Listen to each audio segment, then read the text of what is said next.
अय कोणाकडे बघतो? शाळेत नवीन वाटतं. कुठल्या वर्गात? 7वी. काय? 7वी हो.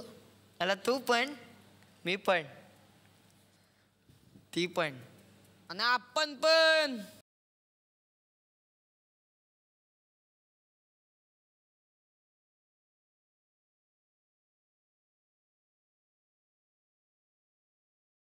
अंडे टुकुर टुकुर देखते हो क्या? हा कोण? शेपूची भाजी नवीन आहे. मी चिन्मय काळे. काय? आम्ही पण.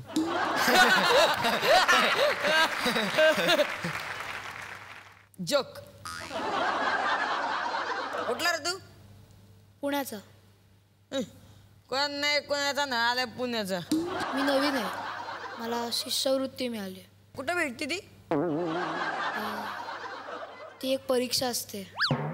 मला माहिती आहे पण ते वांड्याला माहित नाही म्हणून. पण बरं झालं या वृत्तीचा कोणीतरी इथं आला. ए उमे चल खाली उतर. तुला काय वर्गापर्यंत सोडू का?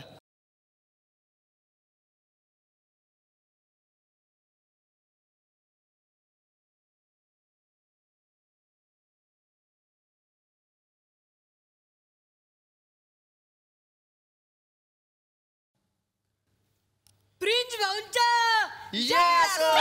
प्रिन्स भाऊंचा विजय असो. ए वंडे हा कोण रे?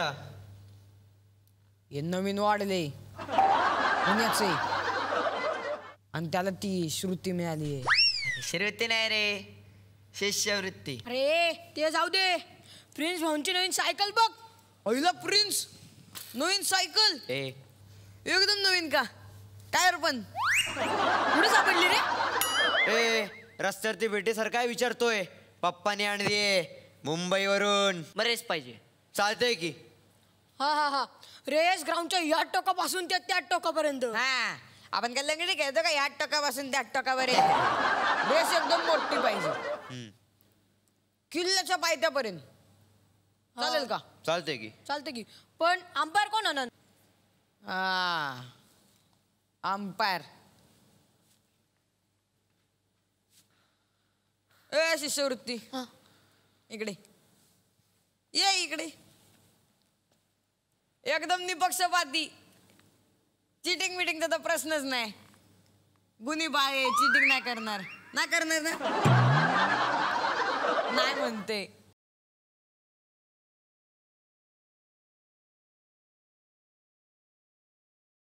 काय चाललंय बाबा? कोण आहे तुम्ही? आणि माझ्या गावात काय करता? ही रेस काय, सायकल काय? कोण आहे तुम्ही? ए हॅलो. आपल्याला विचारणार तू? नाही म्हणजे नाही प्रिन्स भाऊ ना विचारणार तू? अरे प्रिन्स भाऊ नाही म्हणजे हे बघ हा ते प्रिन्स भाऊ आहेत. हे हा इथं त्यांचा वट चालतो. त्याचं कसं आहे ना? रेस करू आपण.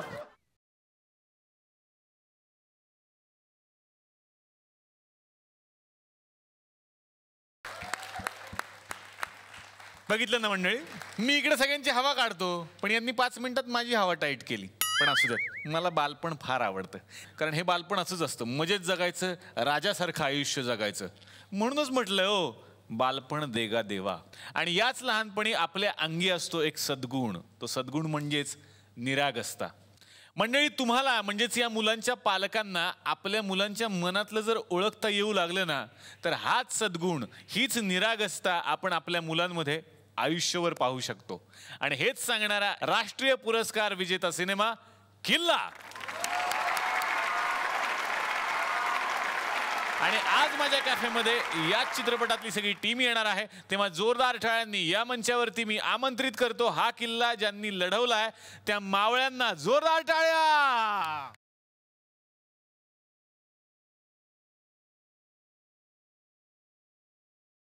बघा, वाटतायत का हे चेहऱ्यावरून ज्यांनी माझी फिरकी घेतली मगाशी असं तुम्हाला वाटेल? बघा ना, आता सगळे कपडे बिपडे चेंज करून साध्या भोळ्या चेहऱ्यानं सगळे आलेले आहेत. मला तुला विचारायचं, युवराज म्हणजे युवराज ह्याचं फिल्म मधलं नाव आहे, तू असाच आहेस म्हणजे फोडणे तोडणे? नाही म्हणजे थोडीफार दादागिरी करतो पण आधी 4थी पर्यंतच करायचो. आता थोडासा सज्जन आहे, थोडा एकदम. अरे माणसं आयुष्यात पुढे काहीतरी करतात, तू मागेच मारामाऱ्या वगैरे करत होता. स्वागत करूयात अर्चित देवधरचं. जोरदार टाळ्या. जोरदार टाळ्या झाल्या पाहिजेत पार्थ भालेराव साठी. जोरदार टाळ्या स्वानंद रायकर साठी. जोरदार टाळ्या वंड्या म्हणजेच अथर्व उपासनी यांच्यासाठी. आणि स्वागत करूयात घाबरून युवराजचं म्हणजेच गौरीश गावडेचं. तुम्हा सगळ्यांशी मला खूप गप्पा मारायच्या आहेत आणि हा किल्ला तुम्ही कसा लढवलाय हे सगळं जाणून घ्यायचंय. आमच्या कॅफेत तुमचं मनापासून स्वागत. मी तुम्हाला विनंती नाही करणार आहे, हक्कानं सांगतो आमच्या कॅफेत बसा. जोरदार टाळ्या. तर या सिनेमामध्ये अर्चितनं चिन्मय ही भूमिका रंगवलेली आहे, चिन्मय काळे. आणि या सिनेमात चिन्मयच्या आईचा जिनं रोल केलेला आहे तिला आता या मंचावरती आमंत्रित करूयात. जोरदार टाळ्या झाल्या पाहिजेत अमृता सुभाष साठी.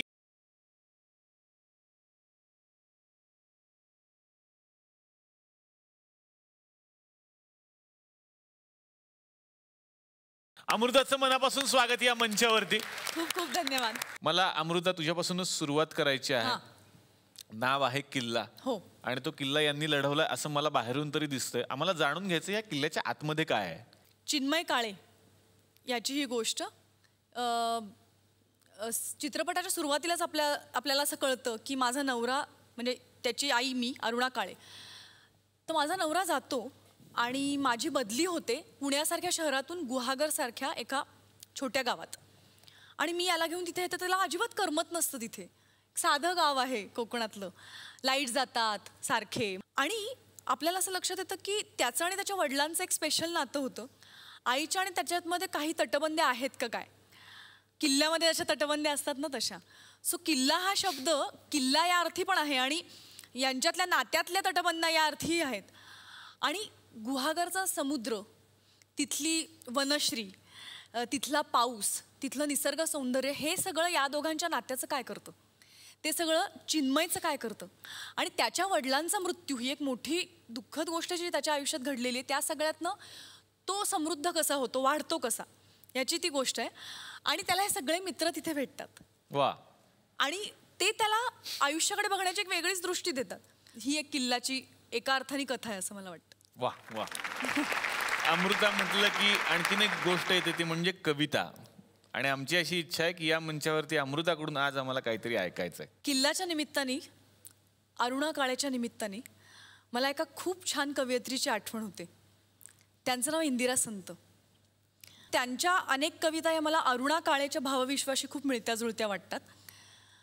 त्यातलीच एक कविता आहे मृण्मयी. रक्तामध्ये ओढ मातीची, मनास मातीचे ताजेपण. रक्तामध्ये ओढ मातीची, मनास मातीचे ताजेपण. मातीतून मी आले वरती, मातीचे मम अधुरे जीवन. कोसळताना संध्या अविरत, स्नान समाधी मध्ये डुबावे. कोसळताना संध्या अविरत, स्नान समाधी मध्ये डुबावे. दवात भिजल्या प्राजक्तापरी, ओल्या शरदामधी निथळावे. हेमंताचा ओढून शेला, हळूच ओले अंग टिपावे. हेमंताचा ओढून शेला, हळूच ओले अंग टिपावे. वसंतातले फुला फुलांचे, छापील उंची पातळल्यावे. ग्रीष्माची नाजूक टोपली, ग्रीष्माची नाजूक टोपली, उदवावा कचभार तिच्यावर. जर्द विजेचा मत्त केवडा, तिरकस माळावा वेणीवर. अशी तिची इच्छा आहे अरुणा काळेची. पण तिच्या आयुष्यात काय घडतंय. आणिक तुझ्या लाख स्मृतींचे, खेळवीत पदरात काजवे. आणिक तुझ्या लाख स्मृतींचे, खेळवीत पदरात काजवे. उभे राहुनी असे अधांतरी, तुझला ध्यावे, तुझला ध्यावे, तुझला ध्यावे.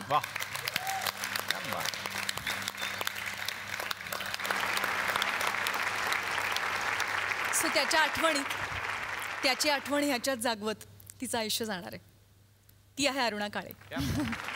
आता अर्चित तुझ्याकडे येणार आहे.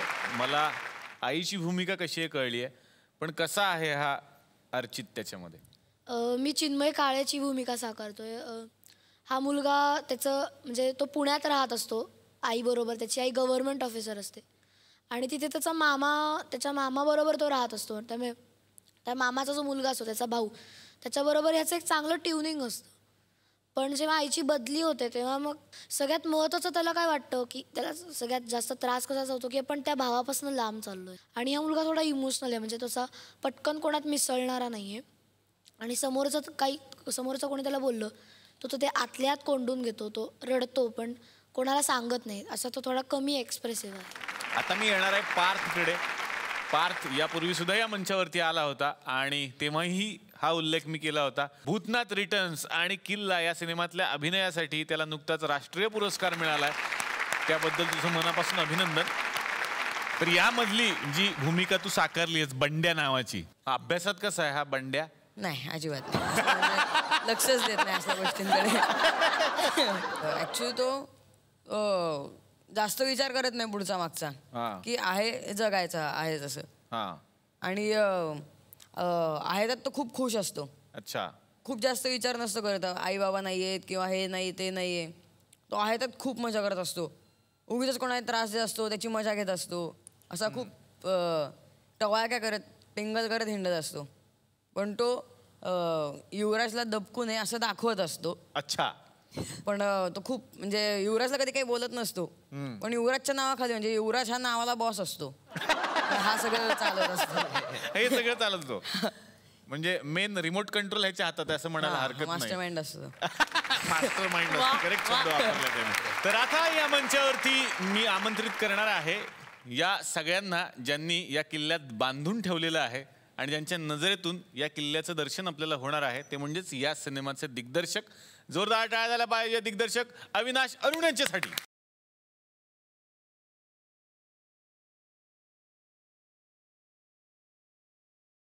अविनाश, तुमचं मनापासून स्वागत. मी विनंती करतो प्लीज तुम्ही आमच्या सोबत बसा.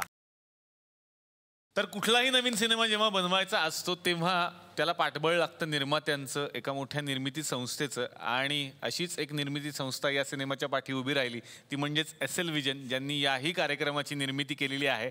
तर आता या मंचावरती मी आमंत्रित करतो SL विजनच्या फिल्म डिव्हिजनचे बिझनेस हेड आणि या सिनेमाचे प्रस्तुतकर्ता निखिल साने यांना.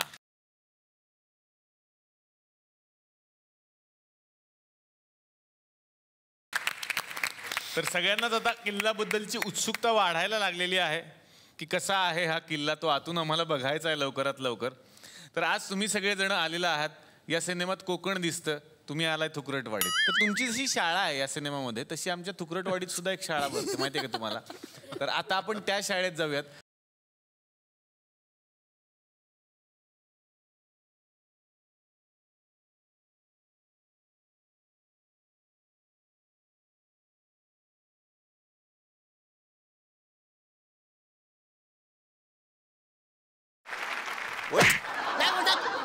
ही माझी जागा आहे आता, माझी. कशावर ना?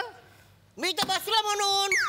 अरे तू काय लोणच्याच्या बरणीत पण जाऊन बसशील? मग काय तू लोणचं झालं का? ए, तू माझ्याशी नडू नको हा? कारण मी इथला डॉन आहे, डॉन. 2 दात आलेत का बघ आधी. तुला माहित नाही माझे पप्पा कोण आहेत? आईला तुला माहित नाही? आईच्या गावात आबं. आई शपथ. ए, माझे पप्पा पोलीस स्टेशन मध्ये असतात हा? आईला पोलीस आहे? नाही, चोर. डेंजर काम आहे मग याचं. तुला माहितीये ह्याचे पप्पा चोर आहेत म्हणून हा माझा खोड रबर रोज चोरतो. याला काय गरज आहे खोड रबरची? का? मी त्याला खोड रबर म्हणून वापरतो. हा, असं लिहितो मला खोडायचं असेल तर हे घे. म्हणून एवढा झिजलाय तो, माहितीये काय तुला?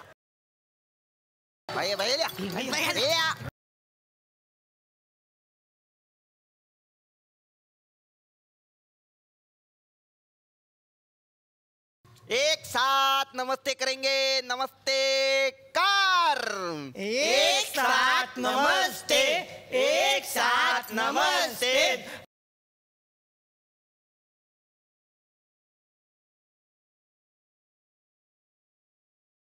एक साथ नमस्ते, एक साथ नमस्ते. नमस्ते मुलांनो. बापरे. मी तुमची बाई. ए हिने काहीतरी खाल्लंय. ए, खाली बस. मी लवंगी वेलदोडे आणि मी तुमची वर्ग शिक्षिका आहे. आज मुलांनो आपल्या शाळेत एक पाहुणा येणार आहे. आईला शाळा आहे का मंगल कार्यालय? सारखे पाहुणे येतात. ए, पाहुणा म्हणजे नवीन विद्यार्थी येणार आहे.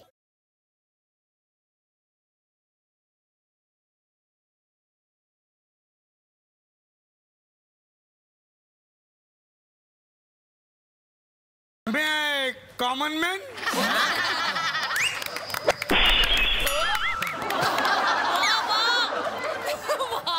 आत येऊ? नको नको नको जा. यस.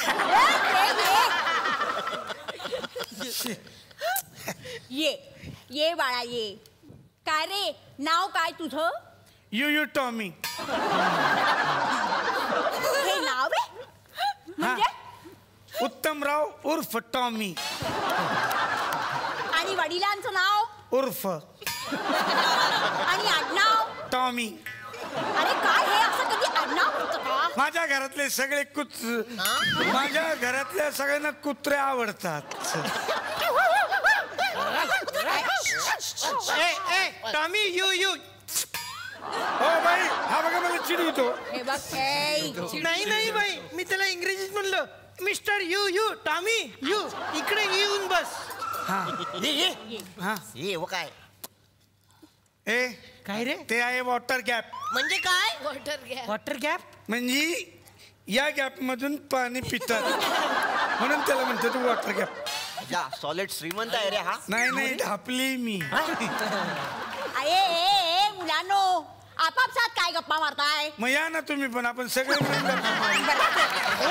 नाही म्हणजे काय फालतूपणा आहे. चला बसा जागेवर सगळ्यांनी. तर पहिल्यांदा गणित. वा. पहिल्या प्रश्नाचा आहे की समजा एका भांड्यामध्ये दूधवाल्यांनी अर्धा लिटर दूध टाकलं आणि बक्षीस म्हणून अजून अर्धा लिटर टाकलं तर भांड्यामध्ये किती लिटर दूध आहे? अर्धा लिटर. आणि बाकी अर्धा लिटर रे? अर्धा लिटरचं पाणीच असतं त्याच्यात. अति शहाणपणा चाललाय. हा पुढचा प्रश्न. कोण कोणास म्हणाले चले जा?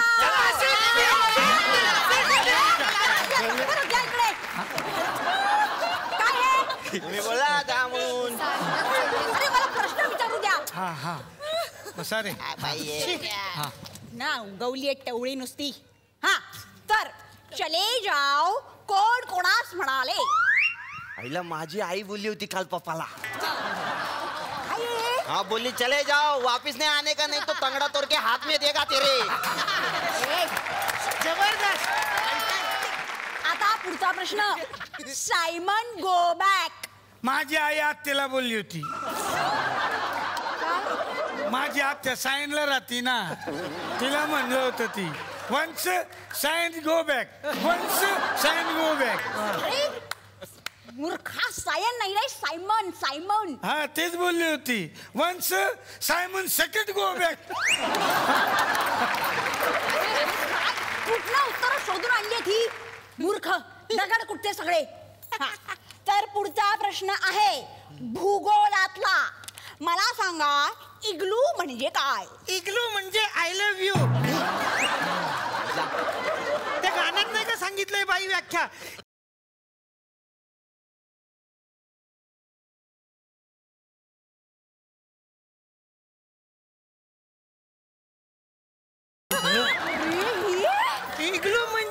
इग्लू म्हणजे आय लव्ह यू. इग्लू म्हणजे खाली मूर्ख कुठचा. आता विज्ञान. अमिबा कुठे सापडतात? अमिबा त्याच्यात पडत नाही. गप्प बस. तू सांग रे. आम्ही बा शिवाय राहिलेली माणसं आहोत.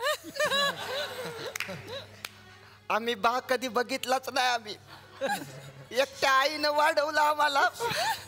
आम्हाला बा नाहीच आहे. आई लय कष्ट करते माझी. 10 किलोमीटर वर जाऊन पाणी आणते. काय देऊ तुला? हे घे.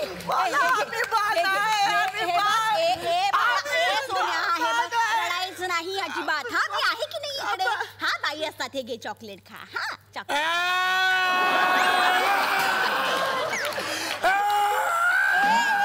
ए यू काय झालंय तुला? काय होतंय? नाही असं नाही. अरे बापरे काय करू? हे बघ रडायचं नाही बाळा. हा हे घे खा. हा चॉकलेट खा. हा रडायचं.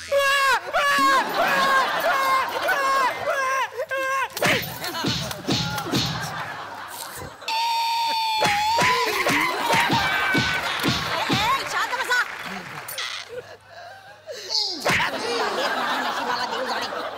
आता विचारू का पुढचा प्रश्न? सगळं झालं असेल तर. हा आता मला सांगा की लिटमस पेपर त्या पाण्यात बुडवल्यावर काय होतं? ओला होईल बाई. आणि समजा तो निळा झाला तर? तर त्याचा रंग जातोय. चांगला क्वालिटीचा वापरा.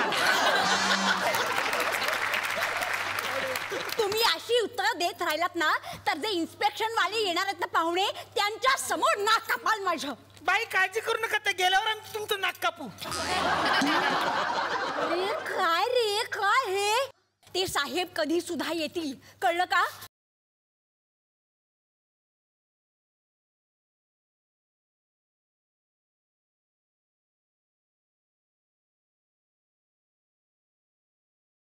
आता मला तुमचा टॅलेंट बघायचा आहे. सर हा. सरळ जाऊन उजवीकडे वळला तर समोरच आहे. काय रे बेटा? टॉयलेट. पण सर त्याला आतमध्ये कडी नाही. गाणं म्हणत म्हणत बसावं लागतं. अरे टॉयलेट नाही रे, टॅलेंट. टॅलेंट म्हणजे तुमची प्रगती बघायची आहे. काय झालं बेटा? का हसतोस बाळा? बोल बोल बोल. नाही बोल बोल बोल. काही नाही सर, जाऊ दे. नाही जाऊ द्या. नाही बेटा, कसं आहे, काहीतरी विनोद झाला असेल ना तर आपण सगळ्यांनी शेअर केला पाहिजे. सगळा क्लासरूम हसेल. हा बोल बोल बोल. हा काय झालं बेटा? सर हा तुम्हाला बैल बोलला. बैल बोला तुम्हाला? तुम्हाला बैल बोला? आम्ही बैल कधी बघितलं नाही ना. आमच्याकडे बैल नाही. बैल नांगरताना कधी दिसला नाही. बाणा कधी दाखवला नाही. हो बैल बघितलंच नाही. काळ्या मातीत मातीत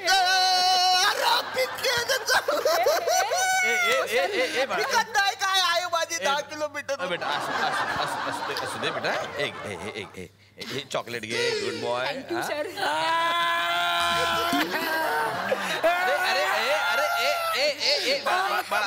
बाळा बेटा रडू नको. हे घे तू पण एक चॉकलेट. अरे सॉरी, हे माझं आहे.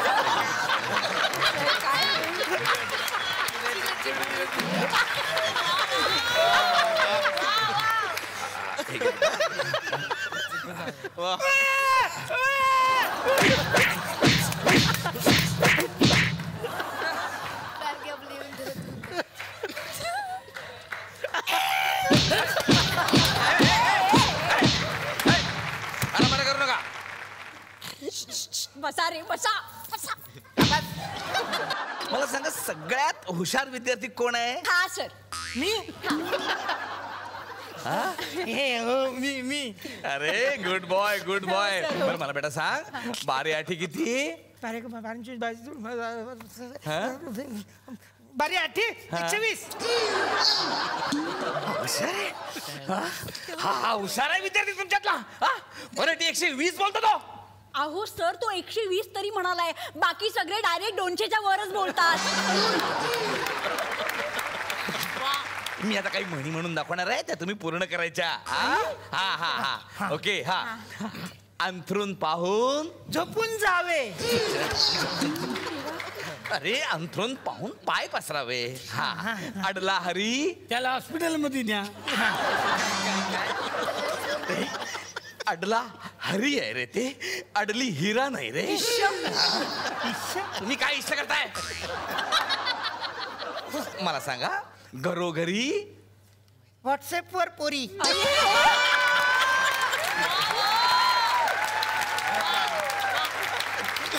घरोघरी मातीच्या चुली असं असतं रे ते. हा म्हणजे इकडे आड तिकडे आड आहे ना, मग तिकडे कशाला जाताय उगाच? इकडे आड तिकडे विहीर असते. 4 आण्याची कोंबडी तो आणि काळ गेला. हा आता महाग झाली. तो काळ गेला. माझा आहे ना. काय येत नाही तुमच्या मुलांना? सर- काही शिकवलेलं तुम्ही? सर मी काय काय म्हणते- सांगते? पान तुका आधी तुम्ही तोंडातलं. सर ते पान नाहीये, बाय डिफॉल्ट आहे.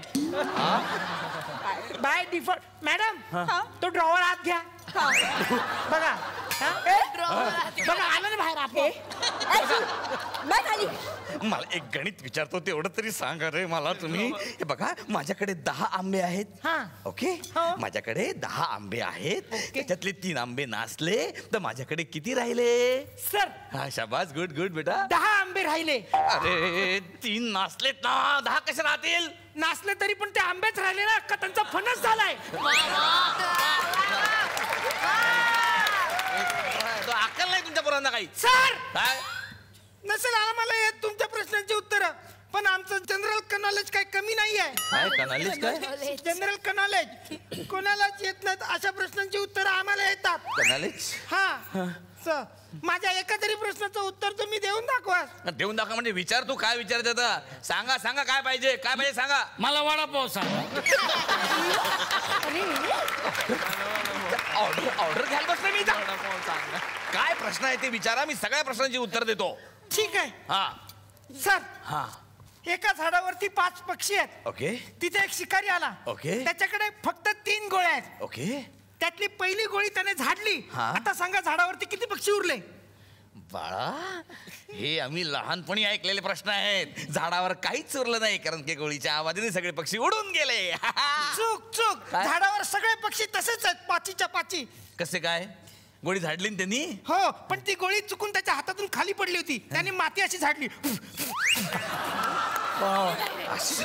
अशी झाडली? अशी झाडली. आणखीन एक चान्स देतो सर. झाडावरती 5 पक्षी आहेत. ओके. आता शिकारीने बार असा उडवला. हा आता सांगा झाडावर किती पक्षी आहेत? बार उडवला ना? हा. मग बार उडवल्यावर काहीच नाही, सगळे उडून गेलेत. चूक 2 पक्षी अजून झाडावर आहेत. कसे काय? ते बहिरे आहेत. येस सर अजून एक चान्स देतो सर. झाडावरती 5 पक्षी आहेत. आता ते 2 जे बहिरे होते ते आता बहिरे नाहीयेत. नाही. आता शिकारीने बंदुकीने गोळी उडवली. ठा! आता सांगा किती पक्षी आहेत? अरे आता बहिरी नाहीत म्हणजे आता सगळे उडाले असतील. नाही 3 पक्षी अजून झाडावर आहेत. 3 कशा शिल्लक राहणार आता? पहिली गोळी झाडली होती ना त्या आवाजाने 3 पक्षी बहिरे झाले. सर अजून एक चान्स देतो.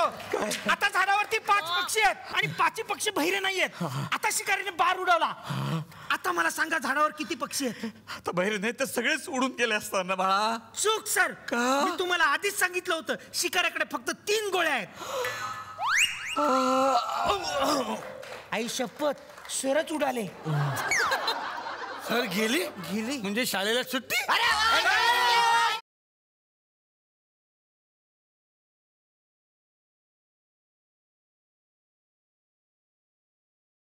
तुमच्या नजरेतून सिनेमा सगळ्यांनी आता बघितलेला आहे आणि सगळे बघणार सुद्धा आहेत. तर काय आहे किल्ला? मला जे काही एक्सपिरियन्सेस आले होते, मी ज्यावेळी कोकणात माझ्या वडिलांच्या बदलीमुळे मी 3 वर्षाचा असताना मी तिथे पहिल्यांदा गेलो होतो. आणि लहान मुलं ही इतकी क्युरियस असतात प्रत्येक गोष्टींबाबत. म्हणजे आजूबाजूचे लोक असतील, वातावरण असेल, खाद्यपदार्थ असतील, सगळ्या प्रत्येक गोष्टींबद्दल खूपच क्युरियस असतात. तर ही अशा एका मुलाची कथा आहे की जो एका अशा नवीन ठिकाणी जातो आणि तिथे गेल्यावर त्याला कशा पद्धतीचे अनुभव येतात आणि त्याचं कॅरेक्टर कशा पद्धतीने घडतं आणि तो कसा आपल्या पुढच्या आयुष्यासाठी, पुढच्या वाटचालीसाठी तो तयार होतो. आणि माझ्या वडिलांच्या बदलींमुळे मला नेहमी असा एक प्रश्न पडायचा आणि मला त्रास व्हायचा ॲडजस्ट करण्यासाठी प्रत्येक वेळी काय नवीन मित्र बनवा. म्हणजे माहीत नाही कोण कुठे कसं भेटतं तुम्हाला माहीत नाही. म्हणजे तुमचाही म्हणजे त्याच पद्धतीचा अनुभव राहिला आहे आयुष्यात. त्यामुळे तुम्ही समजू शकाल की मला म्हणजे मी एकदा मिड टर्ममध्ये माझी म्हणजे शाळा 6 माही मी एका वेगळ्या शाळेत दिली आणि नंतरचं पुढचं वर्ष माझं दुसऱ्या शाळेत गेलं. त्यांचे बाबा गट शिक्षण अधिकारी होते आणि माझेही बाबा गट शिक्षण अधिकारी होते. आणि त्यामुळे हा बदल्यांचा सिलसिला हा दोघांनी आम्ही अनुभवलेला आहे. तुमची एक भूमिका आहे त्याच्यामध्ये अधिकाऱ्याची आणि एका प्रामाणिक गोष्टीमुळे बदली होते. त्या क्षणी मला वाटलं की हे माझ्या आयुष्यात झालेलं आहे. कारण जेव्हा बदली व्हायची तेव्हा मी विचारायचो ही बदली रद्द नाही का होणार. तेव्हा 2-3 वेळा झाल्यावरती आमच्या बाबांनी सांगितलं होतं आपले वडील प्रामाणिक आहेत ना, मग आता तुम्ही याची सवय करून घ्या. क्या बात. एलिझाबेथ एकादशी किल्ला, फॅन्ड्री, म्हणजे तुम्ही आता असं ठरवून टाकलं बहुतेक की राष्ट्रीय पुरस्कार मिळणारे चित्रपटच तुम्ही घ्यायचे वगैरे असं काही? कसं आहे की कुठलाही चित्रपट जेव्हा आपण निवडतो, करतो, प्रोड्यूस करतो, तर तेव्हा काही तुम्ही असं ठरवत नाही की याला नॅशनल अवॉर्ड मिळेल.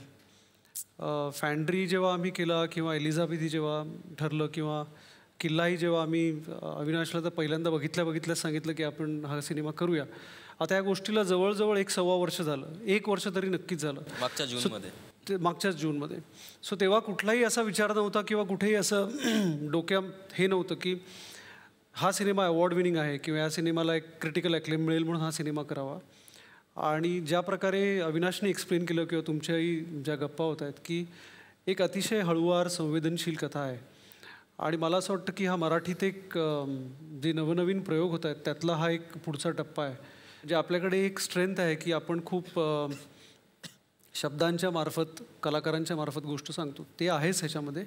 पण चित्रभाषा जी आहे या सिनेमाची ती एक्स्ट्रॉर्डनरी आहे, आउटस्टँडिंग आहे, म्हणजे ती फिनॉमिनल आहे. तुम्ही जर अविनाशचा बर्लिनचा किस्सा ऐकलात तर तुम्ही चकित व्हाल की बर्लिनमध्ये जवळजवळ 1200 मुलांनी हा सिनेमा बघितला, ज्यांना मराठी भाषेचा काहीच संबंध नाही, त्यांना माहिती नसेल कदाचित.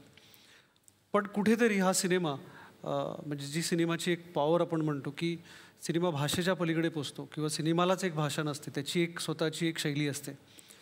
सो तसा मराठीतनं आलेला हा एक एक्सेप्शनल सिनेमा आहे असं मला वाटतं. म्हणून आम्ही कुठेतरी आमच्या कॅम्पेनमध्ये असं म्हटलं की तुम्ही तुमच्या मुलांचं मन ओळखता का. त्याचं कारण असं आहे की आज काय होतं आहे, मी पण एक पालक आहे आणि आज आपण मुलांना खूप काही गोष्टी देतो, त्या एक प्रकारच्या एक कॉम्प्लेक्स पण असतो की वेळ नाही देत पण सगळं देतो. म्हणजे मुलांकरता आपण नवीन नवीन गोष्टी खरेदी करतो, त्यांना मॉल्समध्ये देतो, त्यांना आयपॅड्स देतो किंवा मोबाईल्स देतो, कपडे देतो, जेवायला वेगवेगळ्या ठिकाणी देतो. तर हा सगळा भाग छान आहे, म्हणजे ह्याच्यात काहीच वाईट नाही. पण ह्याच्या बरोबरीने एक खूप महत्त्वाची गोष्ट असते ती म्हणजे त्या वयात त्या मुलांचं मन जाळून घेणं. ही प्रक्रिया जी आहे ही मिसिंग आहे असं मला वाटतं आणि तो भाग हा सिनेमा खूप सुंदररित्या पुढे आणण्याचा प्रयत्न करतो. पण मला सगळ्यांना एक छान प्रश्न विचारायचा की भविष्यात आता तुम्ही कुणी कुणी ॲक्टर व्हायचं ठरवलं? तुझ्यापासून सुरुवात करतो. स्वानंद. नाही, ॲक्टर असं नाही व्हायचंय, आर्किटेक्ट नक्कीच व्हायचं. का म्हणजे आता आर्किटेक्टला मी प्राधान्य दिले, मला ते जास्त आवडतं. प्राधान्य तू दिलेलं आहेस त्यांना. बर, तुझे बाबा काय करतात? आमचा आर्किटेक्टचा व्यवसाय. अच्छा, म्हणून तिकडे जायचं. आता तुझ्याकडे यायचं, ओंड्यानं काय ठरवलं, काय व्हायचं भविष्यात? सिनेमॅटोग्राफर. सिनेमॅटोग्राफर होणार आहेस तू? अरे वा, म्हणजे सरांच्या प्रमाणेच त्यांच्या पावलावर पाऊल ठेवून तू जायचं ठरवलंस. क्या बात आहे, वा वा वा वा, शुभेच्छा तुला त्याच्यासाठी. गौरीशनी काय ठरवलं? म्हणजे कदाचित मी जेनेटिक इंजिनियर होईल. आणि मग नंतर नाटकं करतच राहील मी. पार्थ तर काय आता आम्हाला माहितीच आहे की तो जवळजवळ या क्षेत्रात आता डॉन होऊ इच्छितोय असं दिसतच आहे आणि तो झालाय जवळजवळ. मग या क्षेत्रातच तू पुढे करिअर करणार की वेगळं काही ठरवलंय? ॲक्च्युली पुलंचं एक वाक्य आहे की नोकरी पण करा आणि एका कलेशी मैत्री करा कुठल्याही, की नोकरी तुम्हाला जगायला शिकवेल आणि कला तुम्हाला का जगायचं ते शिकवेल. क्या बात आहे, वा वा वा. छान वाटतं. पण पार्थला सायकोलॉजिस्ट व्हायचं असं मी. सायकोलॉजिस्ट व्हायचं. हो, क्या बात आहे, क्या बात. आणि अर्चित? तुझ्यासारखं होणार, म्हणजे मला मेडिसिन करायचंय. वा. पण मी ऍक्टिंग सुद्धा चालू ठेवेन. मेडिसिन करायचं आणि ऍक्टिंग सुद्धा चालू ठेवणार. क्या बात आहे. थोडक्यात माझ्या पोटावर पाय देणं ठरलंय त्याचं. हा जरी विनोद असताना अर्चित तरी सुद्धा मला खूप अभिमान आहे की मी मेडिकलचा विद्यार्थी आहे आणि मी आयुर्वेदाचा विद्यार्थी आहे. मी आयुर्वेदाचा अभ्यास केलेला आहे. आयुर्वेदानं मला अनेक गोष्टी दिलेल्या आहेत आणि त्यातलीच एक महत्त्वाची गोष्ट दिली ती म्हणजे योग अभ्यास, ज्याला आपण योगा म्हणतो. आणि कालच म्हणजे 21 जूनला आपण आंतरराष्ट्रीय योगा दिन साजरा केलेला आहे. योगा ही एकमेव अशी भारतीय प्राचीन वैद्यक पद्धती आहे ज्यामुळे आपण अंतर्बाह्य निरोगी राहू शकतो. तुम्ही सुद्धा दिवसातला थोडा वेळ काढून योगा करा आणि अंतर्बाह्य निरोगी राहा. अविनाशजी, बर्लिनमध्ये जेव्हा तुम्ही हा सिनेमा मुलांना दाखवला होता तेव्हा त्यांची काय प्रतिक्रिया होती? वर्ल्ड प्रीमियर पहिल्या स्क्रीनिंगला मुलं अशी बाहेर रांगा लावून उभी होती आणि तिथल्या शाळांना त्या फेस्टिवलच्या काळाच्या दरम्यान सुट्टी दिली जाते त्यांना फिल्म्स, वेगवेगळ्या देशातल्या फिल्म्स बघण्यासाठी तिथे आणलं जातं. कल्चरचा भाग येतो बर्लिन फिल्म फेस्टिवलचा. आणि 1400 सीटर ते ऑडिटोरियम होतं इतकं मोठं. ज्यावेळी मी, अर्चित आणि अमृता आम्ही आतमध्ये शिरलो तर सगळा गदारोळ तिथे माजला होता. फिल्म संपल्यानंतर ज्यावेळी क्लायमॅक्स सुरू झाला आणि संपली फिल्म, त्यावेळी 7 मिनिटाचा अपलॉज होता फिल्मला. 7 मिनिटं ती लहान मुलं म्हणजे ओरडत होती, टाळ्या वाजवत होती. अर्चित तर स्टार झाला होता, त्यांनी जवळजवळ 100-200 ऑटोग्राफ साईन केले असते.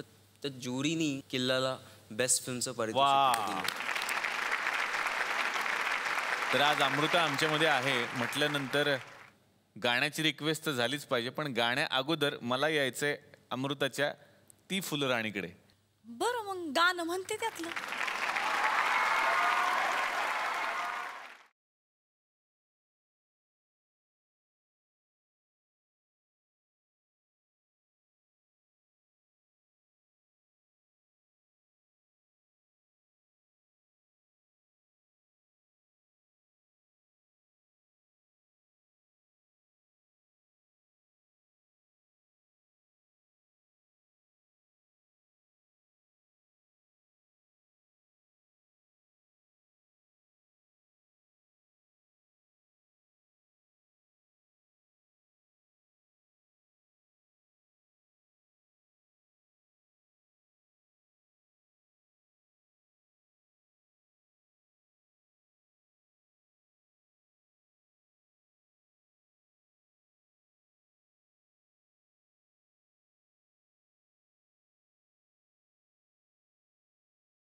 अर्चित आहे पुण्याचा, सगळ्यांना माहिती आहे. आणि पुण्यामध्ये जर काही गाजत असेल तर त्या असतात पुणेरी पाट्या.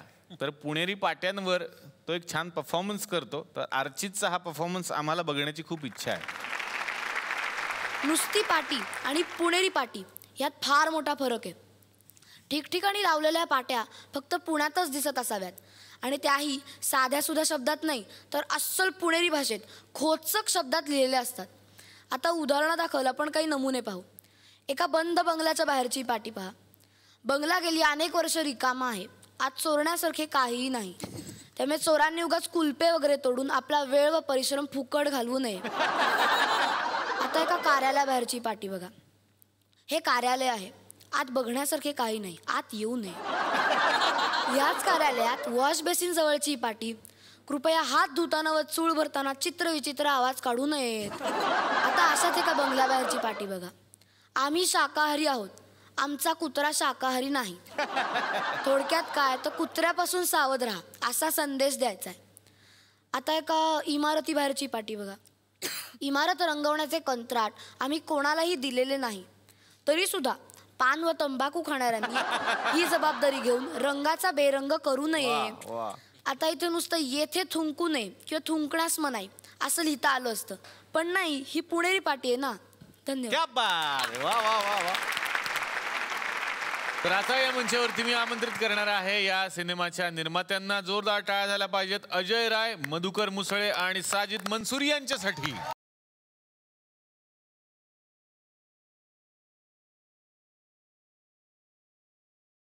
मधुकरजींना मला विचारायचंय, किल्लासारखा सिनेमा आणि मला वाटतं निर्माता म्हणून तुमचा सुद्धा पहिलाच सिनेमा. बरोबर आहे. कसा अनुभव होता सगळा? ज्याचा एवढा आनंद होत आहे की हा पिक्चरने पहिल्यांदा केला आहे. असं वाटतं की काहीतरी अजून जास्त चांगलं करून दाखवावं यापुढे. तर मला आता अजयजींना विचारायचंय की या सगळ्या प्रवासात तुमचा अनुभव कसा होता किल्ला बद्दलचा? फर्स्ट टाइम मैं अविनाश को कैपोची फिल्म पे मिला था। अच्छा। और मैं अविनाश को ऑफिस में बुलाया था, मुझे एक फिल्म, हिंदी फिल्म प्रोड्यूस कर रहा था एज ए कैमरामैन के लिए। मैंने अविनाश से पूछा कोई मराठी फिल्म बनानी, कोई अच्छी स्क्रिप्ट है, कोई FTM कोई लड़का होगा, कोई ऐसा बताना। तो अविनाश ने बोला एक लाइन सुनो। मैं बताओ। तो उसने मुझे एक लाइन सुनाई। तो मेरा पार्टनर एलन है, तो मैंने उसको बोला यार एक लाइन सुन। तो अविनाश ने सुनाया, वो लाइन बहुत अच्छा लगा। चलो मैं बोला फिल्म बनाते हैं। तो अविनाश बोला फिल्म बनाते हैं? बोला हाँ फिल्म बनाते हैं। तो अविनाश को भी झटका था। फिर रात को मैं मधु भाई को बोला, मधु भाई एक बहुत अच्छी कहानी सुना, इसको फिल्म बनाते हैं। मधु बोला ठीक है बनाते हैं। और फिर हमने स्टार्ट की, फिर फिल्म बनाई। लेकिन आपको मराठी फिल्म क्यों बनाती? कि मैंने डोंबिवली फास्ट फिल्म की थी निशिकांत कामत के साथ, पहली film as a EP executive producer. उसके बाद मैंने 1-2 फिल्म बनाई, चली नहीं। तो मैं आई थिंक 4th फिल्म है मराठी मेरी। क्या बात है, क्या बात है। गेल्या वर्षी ॲक्च्युली एक विषय झाला होता की मराठी सिनेमा जगभर जायला पाहिजे. तर अजय आणि ॲलन हे दोघं खूप हिंदी फिल्म्स करतात, म्हणजे यांनी हे लाईन प्रोडक्शन करतात. अनुरागचे गँग ऑफ असेपूर केले यांनी, नो वन किल जसिका केले आहे, पानसिंग तुमार केले आहे, निशिकांतची डोंबिवली फास्ट यांनी केले आहे. त्यांची जी ऑस्कर एंट्री करता भारताची फिल्म होती लायस डाईस नावाची, ती पण त्यांनी प्रोड्यूस केलेली आहे. आणि आता फितूर जी चालू आहे आणि आमिरची जी येणारी, आमिर खानची जी रेसलरची फिल्म आहे ती पण ते करतात. वा. सो ह्यांचे जगभर एक नेटवर्किंग आहे त्या ऑस्करला गेलेल्या फिल्ममुळे. आणि आज एक मी जे म्हटलं होतं की मराठी सिनेमा परदेशात म्हणजे जगभर जाईल त्याचा, तर त्याच प्रयत्नाचा एक भाग असा आता घडतं आहे की येत्या ऑक्टोबरला ऑफिशियली जवळजवळ 40 ते 50 थिएटरमध्ये फ्रान्समध्ये किल्ला रिलीज होतोय. क्या बात. सो आपल्याला बघायला मिळेल काय होतंय ते. चित्रपटाचं नावच आहे किल्ला, आणि किल्ला आहे म्हटल्यानंतर इतिहास तर रचला जाणारच आहे. तो रचला जाणार आहे येत्या 26 तारखेला, तेव्हा बघायला विसरू नका किल्ला. आपण सगळे वेळात वेळ काढून आमच्या या थुकरटवाडीत आलात, आमच्या या कॅफेत आलात. मला खूप आनंद झालाय. या मंचातर्फे SL विजन आणि झी मराठी यांच्यातर्फे तुम्हा सगळ्यांना मिळते एक छोटीशी आठवण भेट.